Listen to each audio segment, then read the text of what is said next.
दोस्तों, एक काम करो, अभी उठो, बाथरूम जाओ और अपनी टूथपेस्ट की ट्यूब उठाओ। उसके पीछे जो इंग्रेडिएंट्स लिखे हैं उन्हें पढ़ने की कोशिश करो। Sodium lauryl sulphate, hydrated silica, sodium fluoride, carrageenan. कुछ समझे? नहीं ना? और यही तो प्रॉब्लम है दोस्तों। हम रोज सुबह उठ के सबसे पहले एक ऐसी चीज अपने मुंह में डाल लेते हैं जिसके बारे में हमें कुछ नहीं पता, बिना सोचे, बिना समझे। क्योंकि टीवी पर अक्षय कुमार बोल रहा था कि ये वाली लाओ, तो आज हम यही समझेंगे, सिंपल भाषा में। कोई बड़ा लफ्ज नहीं, बस सीधा सच। टूथपेस्ट कैसे बनती है, उसमें क्या होता है, और वो झाग जो ब्रश करते वक्त बनती है वो एक्चुअली काम करती है या सिर्फ फील देती है। तो चलो शुरू करते हैं। पहले थोड़ा टाइम में पीछे चलते हैं। सोचो, आज से 200 साल पहले कोई टूथपेस्ट नहीं थी, कोई कोलगेट नहीं, कोई ट्यूब नहीं। तो लोग दांत साफ कैसे करते थे? कुछ लोग नमक से, कुछ कोयले से, कुछ नीम की दातून से, और यूरोप में कुछ लोग तो, सुन के उल्टी आएगी, ताजे पेशाब से भी दांत मांजते थे, क्योंकि उसमें अमोनिया होता है जो दांत साफ करता है। हाँ, सच बोल रहा हूं। फिर 1873 में एक अमेरिकन कंपनी ने कुछ अलग किया। कोलगेट ने पहली बार टूथपेस्ट एक जार में बेचना शुरू किया, एक क्रीम जैसे पेस्ट जो दांत मांजने के काम आए, और लोगों ने उसे हाथों हाथ लिया। लेकिन वो ट्यूब जिसमें आज टूथपेस्ट आती है वो आई 1892 में।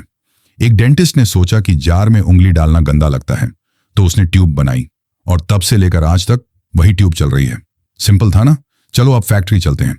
फैक्ट्री में क्या होता है? बिल्कुल सिंपल सोचो। टूथपेस्ट बेसिकली क्या है? एक पेस्ट, मतलब कुछ लिक्विड और कुछ पाउडर का मिक्सचर। बस इतना ही है पूरा चक्कर। फैक्ट्री में सबसे पहले एक बहुत बड़ा स्टेनलेस स्टील का डब्बा होता है। सोचो एक जायंट कुकर की तरह। उसमें सबसे पहले डाला जाता है पानी और ग्लिसरीन।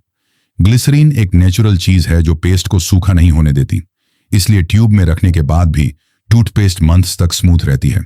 फिर उसमें डाली जाती है हाइड्रेटेड सिलिका। ये बेसिकली बहुत ही बारीक सिलिका के कण हैं, इतने छोटे कि आंखों से दिखाई नहीं देते। यही वो चीज है जो एक्चुअली तुम्हारे दांतों की गंदगी साफ करती है, जरा सा घिसाव करती है, बिल्कुल वैसे जैसे तुम कपड़े पर दाग साफ करने के लिए थोड़ा ज्यादा रगड़ते हो। फिर आता है सोडियम फ्लोराइड। ये वो इंग्रेडिएंट है जिसके लिए कैविटी प्रोटेक्शन लिखा होता है ट्यूब पर। ये एक्चुअली दांतों के ऊपर एक प्रोटेक्टिव लेयर बनाता है, जैसे एक शील्ड। बैक्टीरिया उस शील्ड को तोड़ने की कोशिश करता है और ये फ्लोराइड उसे रोकता है। सब कुछ एक साथ स्लोली मिक्स होता है एक बहुत पावरफुल मशीन में। और सबसे खास बात, ये मिक्सिंग वैक्यूम में होती है, मतलब एक ऐसी जगह जहां हवा बिल्कुल नहीं होती, क्योंकि अगर हवा अंदर घुस गई तो पेस्ट में बबल्स हो जाएंगे और वो खराब लग सकती है ट्यूब से निकलते वक्त। अब वो झाग वाली बात जो सबसे इंटरेस्टिंग है दोस्तों। एक सवाल, जब तुम ब्रश करते हो वो झाग बनती है ना, वो बबल्स, तो क्या वो झाग दांत साफ करती है? नहीं, बिल्कुल नहीं। वो झाग सिर्फ एक फीलिंग देती है, एक इल्यूजन कि कुछ हो रहा है, कि साफ हो रहा है। ये झाग बनती है एक इंग्रेडिएंट की वजह से जिसका नाम है सोडियम लॉरेल सल्फेट या SLS। ये वही केमिकल है जो शैम्पू में होता है, सोप में होता है, डिशवॉशर लिक्विड में होता है। बेसिकली एक डिटर्जेंट। कंपनीज ने इसे टूथपेस्ट में डाला सिर्फ इसलिए क्योंकि लोगों को लगता है कि ज्यादा झाग मतलब ज्यादा साफ। ये एक साइकोलॉजिकल ट्रिक है, और ये ट्रिक काफी काम करती है क्योंकि हम सब इसी फीलिंग के लिए ब्रश करते हैं। लेकिन सच्ची बात यह है, SLS का कोई क्लीनिंग बेनिफिट नहीं है दांतों के लिए।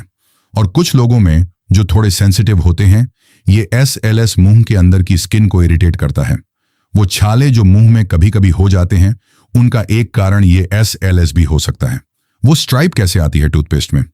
अब एक और सवाल जो बचपन से दिमाग में था, वो लाल और सफेद स्ट्राइप कोलगेट में जो दिखती है वो कैसे आती है? दोनों रंग अलग कैसे रहते हैं ट्यूब में? तो दोस्तों, जवाब बिल्कुल सिंपल है। ट्यूब में सिर्फ सफेद पेस्ट होती है। लाल वाली स्ट्रिप वो एक अलग नोजल से आती है। ट्यूब के अंदर एक छोटी सी अलग पाइप होती है, बिल्कुल साइड में। जब तुम ट्यूब दबाते हो, सफेद पेस्ट सीधी निकलती है और लाल लिक्विड साइड से आता है। दोनों एक साथ निकलते हैं और ब्रश पर एक स्ट्राइप बन जाती है। ये कोई रॉकेट साइंस नहीं, बस एक छोटी सी इंजीनियरिंग ट्रिक है। ट्यूब में पेस्ट कैसे भरती है? जब पेस्ट रेडी हो जाती है तो फीलिंग का काम शुरू होता है। ये बहुत इंटरेस्टिंग होता है। ट्यूब नीचे से भरी जाती है, ऊपर से नहीं। मतलब पहले ट्यूब की कैप लगती है, फिर ट्यूब उल्टी होती है। नीचे का जो हिस्सा ओपन होता है वहां से पेस्ट पंप की जाती है अंदर, फिर उस एंड को फोल्ड करके सील कर दिया जाता है। इसलिए तुमने देखा होगा कोलगेट या किसी भी टूथपेस्ट की ट्यूब का पीछे वाला हिस्सा फोल्ड होता है। वो इसलिए क्योंकि वहीं से पेस्ट भरी गई थी। एक एक ट्यूब में मशीन 1 सेकंड से भी कम में पेस्ट भर देती है। एक दिन में लाखों ट्यूब्स भरती हैं एक फैक्ट्री में। तो कोलगेट एक्चुअली काम करती है या नहीं? दोस्तों, सीधा जवाब हाँ, करती है। फ्लोराइड प्रूवन है, साइंटिफिकली प्रूवन। दांतों को कैविटी से बचाता है। हाइड्रेटेड सिलिका दांत साफ करता है। ये काम करते हैं। लेकिन कुछ चीजें जो सिर्फ मार्केटिंग के लिए हैं, जैसे वो झाग, वो स्ट्रॉन्ग मिंट फ्लेवर जो मुंह जलाता है, वो सिर्फ इसलिए हैं ताकि तुम्हें लगता रहे कि वाओ कुछ पावरफुल हो रहा है। और सबसे बड़ी बात, कोलगेट, पेप्सोडेंट, क्लोजअप, इनमें से किसी में भी कोई जादू नहीं है। सब बेसिकली सेम चीजें हैं, बस ब्रांडिंग अलग है, पैकेजिंग अलग है, एम्बेसडर अलग है। अगर तुम सही तरीके से 2 मिनट ब्रश करो, कोई भी डिसेंट टूथपेस्ट काम करेगी।